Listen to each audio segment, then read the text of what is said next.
General Hospital spoilers reveal that Marco had always known how to operate in the shadows, how to keep his head down while moving pieces for the powerful men of Port Charles.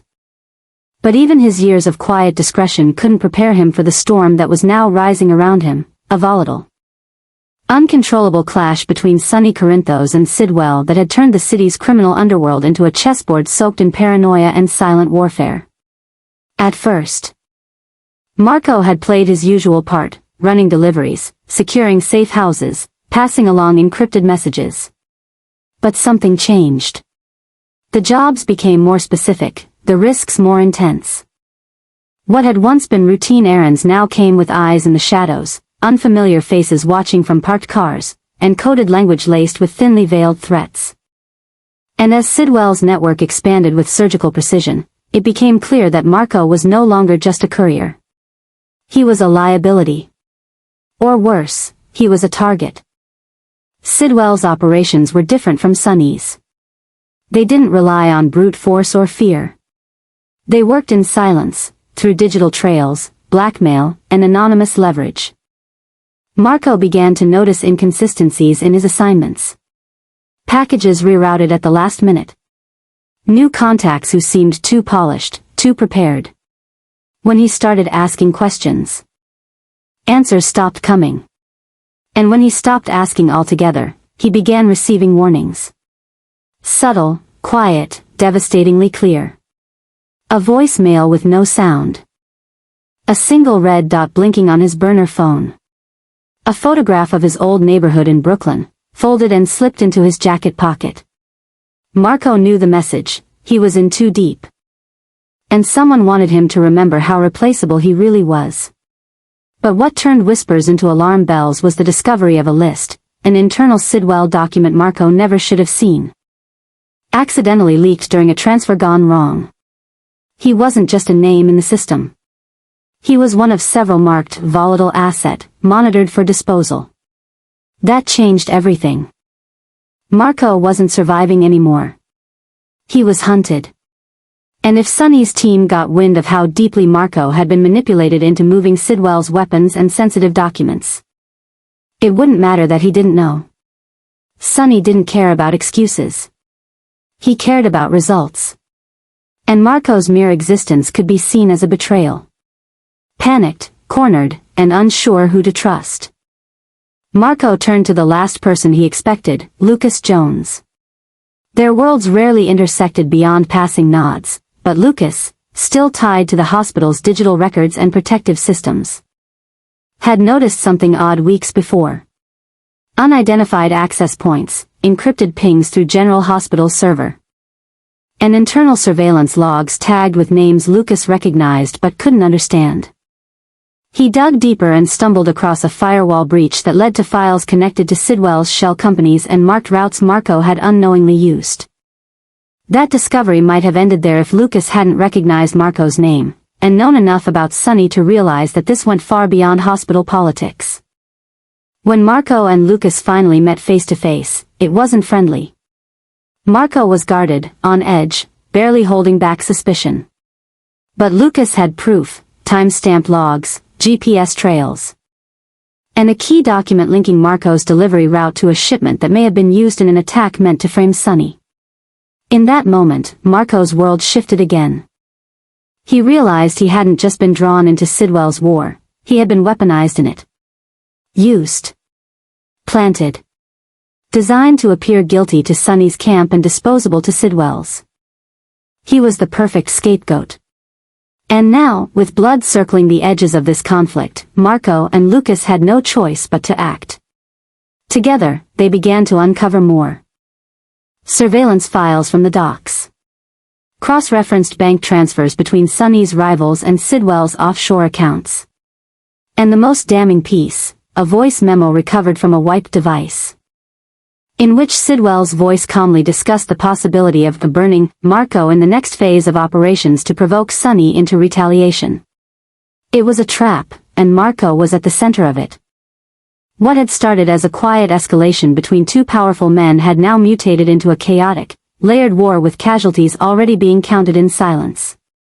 And in the middle of it, Marco and Lucas, one a reluctant foot soldier, the other a man with no business being in the line of fire, found themselves racing against time. Not to clear Marco's name, but to prevent something bigger. Something far worse. Because what they now understood was that this wasn't just about Sonny and Sidwell anymore. This was about the dismantling of Port Charles as they knew it. About legacy, control, fear, and revenge.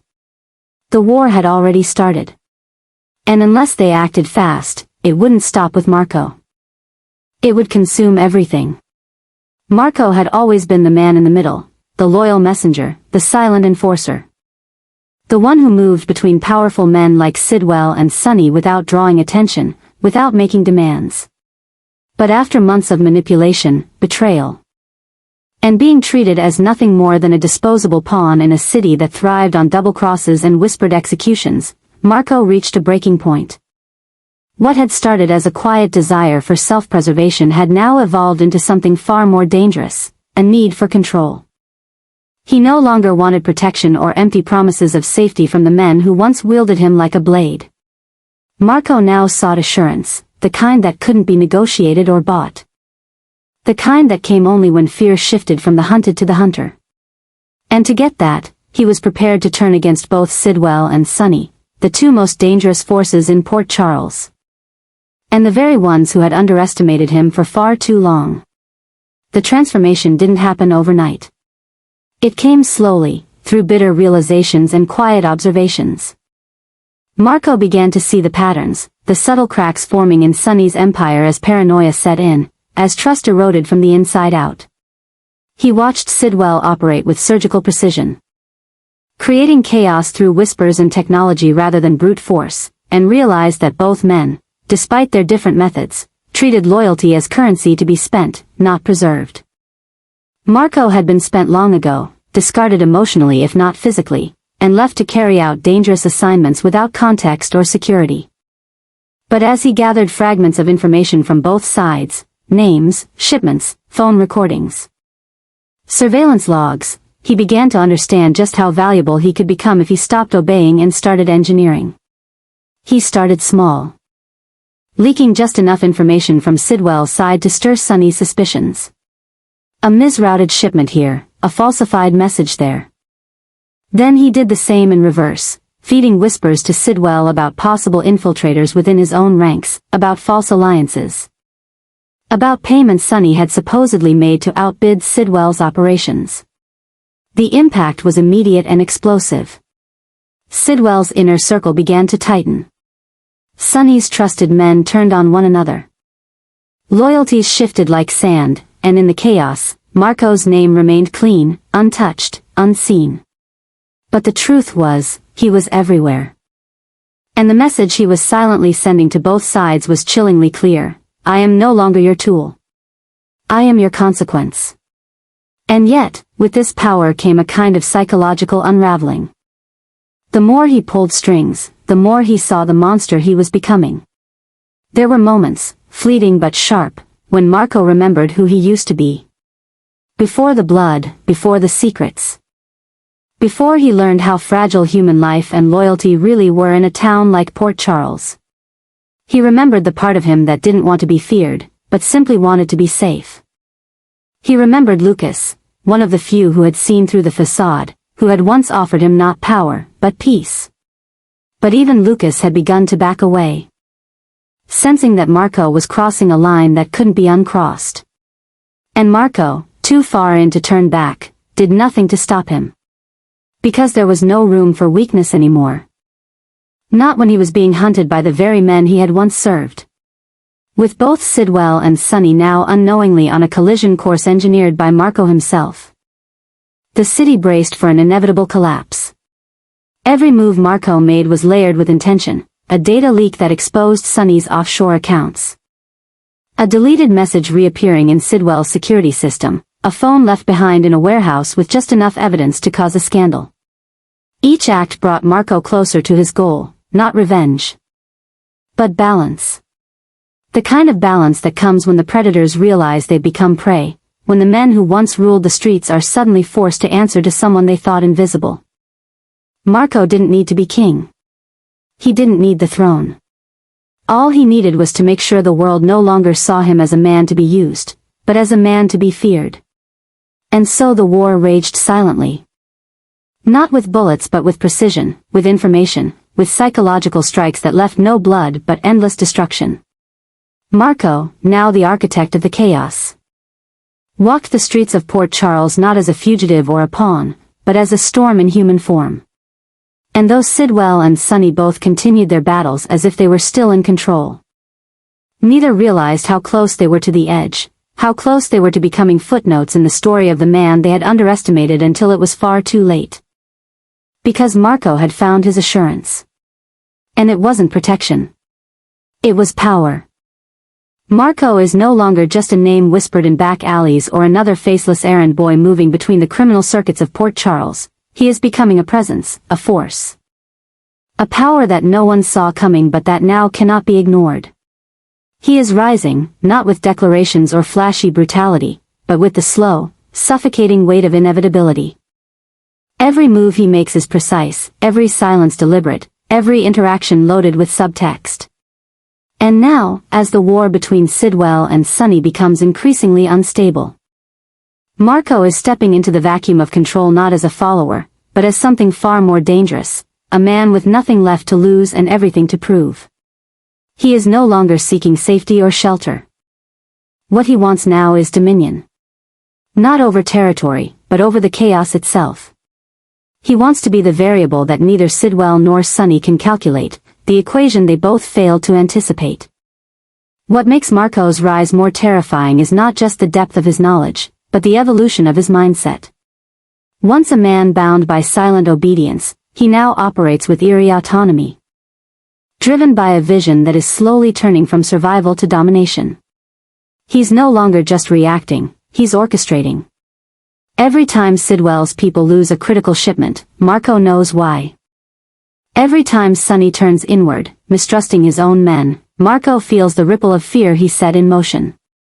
He's playing both sides, not for amusement, but to dismantle the illusion that either of them ever truly held power. They built their empires on fear and loyalty. Marco is tearing them down with doubt and exposure.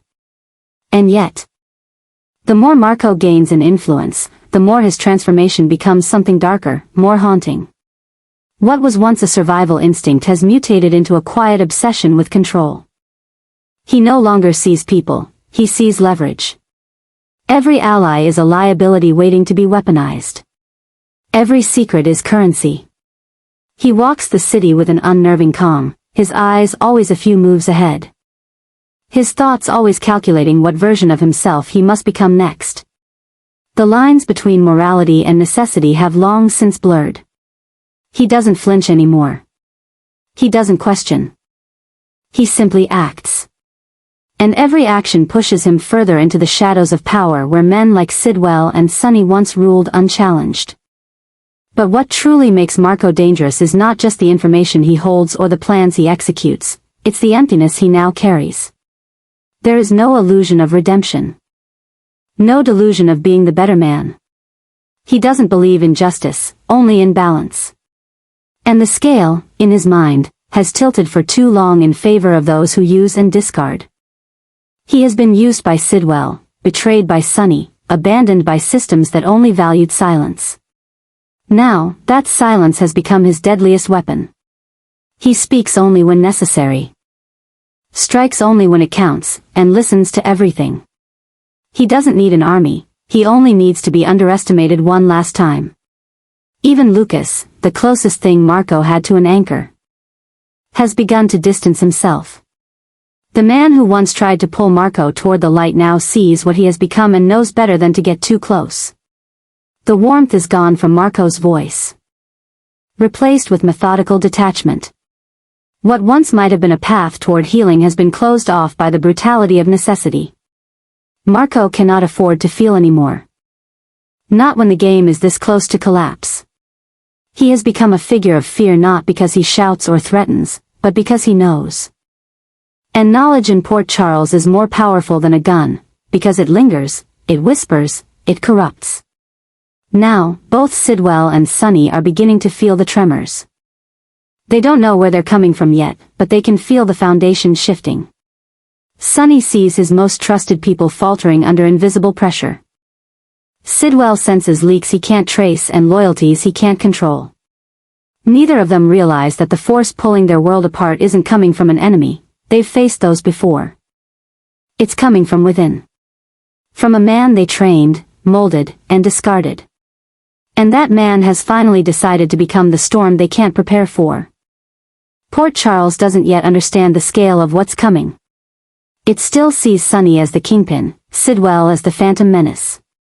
But that's the old war. The new story belongs to Marco. He is no longer the forgotten man in the background. He is the reckoning neither side is ready for. He isn't fighting to join the throne. He's burning it down so that no one else can sit on it. Because for Marco, this isn't about revenge. It's about redefinition. It's about proving that the quietest man in the room can become the most dangerous. And now that he's no longer afraid, the only thing left for Port Charles to fear is what he'll do next. Marco is no longer a ghost in the machinery of Port Charles's underworld. He is becoming the force that rewrites the rules, reshapes the battlefield, and repurposes the chaos left behind by the titans who once controlled everything. In the wake of Sidwell's aggressive expansion and Sonny's increasingly fragile grip on his empire, Marco has quietly seized an opening. Where others saw instability, he saw opportunity. And now, he is using the very gaps Sidwell unintentionally left behind, fractured networks, abandoned safe houses, unprotected cargo routes, as the foundation for a new offensive. It's not loud, it's not obvious. But it is methodical. Strategic. Lethal. Marco is no longer playing someone else's game. He's building his own board, and moving pieces while no one's looking.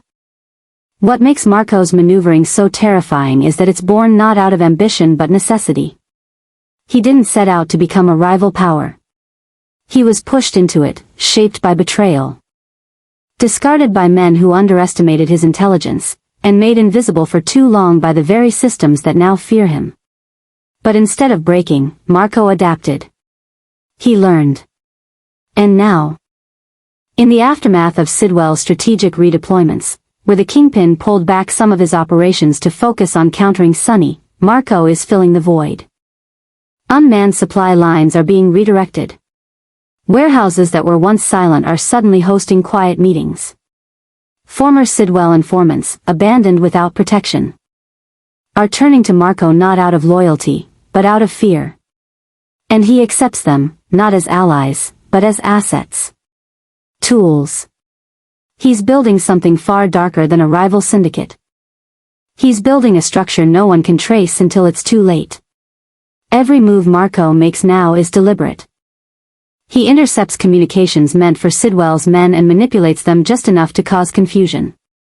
He allows shipments to go missing, only to reappear under different handlers. He lets rumors circulate, then controls which ones solidify into fear. The silence he once used as protection has now become his greatest weapon. He doesn't announce his presence, he lets it infect operations like a virus. And Sidwell, for all his sophistication, has started to notice. But it's already too late. His empire isn't being attacked from the outside. It's being repurposed from within, piece by piece, by someone he thought was nothing more than a quiet errand boy. That assumption was his greatest mistake. Meanwhile, Sonny is no safer. Marco has no allegiance to either man, and he never did. Sonny, who once believed loyalty was currency, has failed to notice the silent war unfolding beneath him. While he tries to shore up defenses, interrogate his own men, and retaliate against Sidwell, Marco has begun drawing Sonny's enemies closer, not to serve them, but to use them. Marco doesn't want to be seen. He wants to be felt. And that's exactly what's happening. There's an unmistakable shift in power across the city, a new pulse in the streets that doesn't come from Sonny's muscle or Sidwell's algorithms. It comes from the void between them. The void Marco now commands. This is no longer about revenge. This is about reconstruction, Marco's way. A new architecture of control built not on family or legacy, but on silence, leverage, and precision. And as the days pass, what started as mere disruption is beginning to look like the foundation of a new empire. Marco doesn't need armies. He doesn't need fanfare.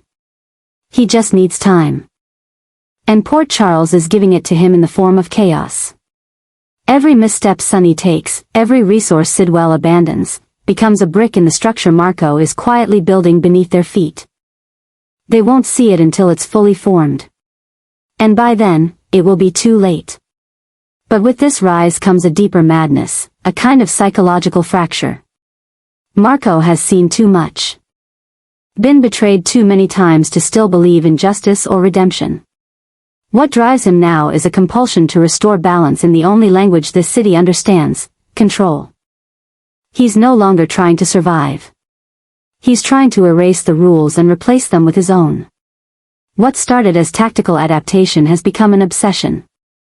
He doesn't care who he has to sacrifice, only that when the smoke clears, his name is the one whispered in fear.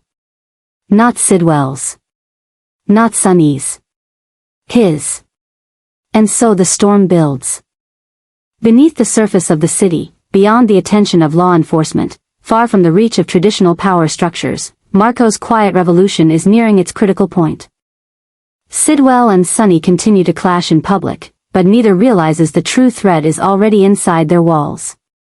A man they trained, used, and discarded is now watching them destroy each other while he gathers everything they left behind. This is not just a shift in power, it is a collapse, carefully orchestrated. Terrifying in its silence. Port Charles stands on the brink of a catastrophe it cannot name yet. The tension is rising, the balance is shifting, and somewhere in the dark, Marco is smiling, not because he's won, but because they never saw him coming. The real war isn't between Sidwell and Sonny anymore. The real war is Marco. And by the time they figure that out, he'll already own everything they thought they were fighting for. Drew is now orchestrating one of the most unexpected power moves in Port Charles, leveraging his influence to bring Blaze back to General Hospital. On the surface, it appears to be a generous gesture, a strategic realignment cloaked in good intentions. But those who have watched Drew operate closely know better. This isn't just about helping Blaze or giving her a platform. This is about control, about reshaping the balance of power, securing loyalty, and redefining the stakes in a game that's growing darker with every passing day. And Blaze, knowingly or not, is walking into a world where her return isn't just symbolic, it's explosive. Her reappearance at GH is already sending ripples through the hospital's ecosystem. Once known more for her artistic persona and public-facing role, Blaze now finds herself drawn back into the heart of political tension, organizational mistrust, and personal entanglements that have long defined the hospital. Drew knows that bringing her back shifts attention, alters narratives, and most importantly, realigns alliances. Blaze, with her charisma, her clean public image, and her still untapped potential as a spokesperson, represents more than just a returning figure, she's a tactical asset. And in Drew's hands, that means she's part of a larger equation involving media control, influence over board decisions, and potentially redirecting public sentiment in his favor. But Blaze herself is no longer the naive figure she once was. Her time away, her struggles in the spotlight, and her personal battles have changed her. She's returning not as a pawn, but as a woman carrying her own agenda. She knows Drew needs her as much as she needs the platform he's offering. And that mutual dependency is what makes the situation so volatile. The lines between gratitude, manipulation, empowerment, and control are already blurring. Blaze may be the face of a new chapter at GH, but the foundation beneath her is unstable, and shifting fast. With Drew's involvement, this move also threatens to disrupt existing hierarchies at GH. Nina, still clinging to remnants of control, sees Blaze's return as a threat to her own influence. Sonny, watching Drew consolidate media and now hospital leverage, grows increasingly wary. Even those within the GH administration sense the shift, a silent storm forming just under the surface. Blaze, once a symbol of purity and performance, is now at the center of competing agendas. And each step she takes is being watched, measured, interpreted through lenses far more political than artistic. What's unfolding is more than a professional reunion. It's a reconfiguration of institutional power, Drew positioning himself as the quiet architect of a new GH, one molded not through brute force but through influence and precision. And Blaze, whether she embraces it or resists it, is now the face of that change. What happens next will depend not just on what Drew wants, but on how far Blaze is willing to go to reclaim her own identity in the middle of a battle that threatens to define her. One thing is clear, her return marks more than just a new beginning. It marks the start of a deeper war for control, and no one at GH will walk away unchanged.